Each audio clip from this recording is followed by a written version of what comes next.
家里调的韭菜馅饺子都会面临一个问题，就是韭菜汁多，不好包，煮起来馅黏容易黏。解决的办法杂又多，所以今天给您最干货。韭菜洗净一定要控干，等待的时间可以炒出鸡蛋碎。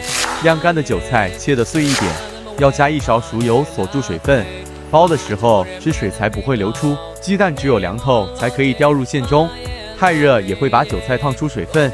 重点，记住盐什么时候包，在什么时候放，这样调的韭菜馅鲜香又美味，包到最后也不出汁。家里有爱吃饺子的，快收好费用吧。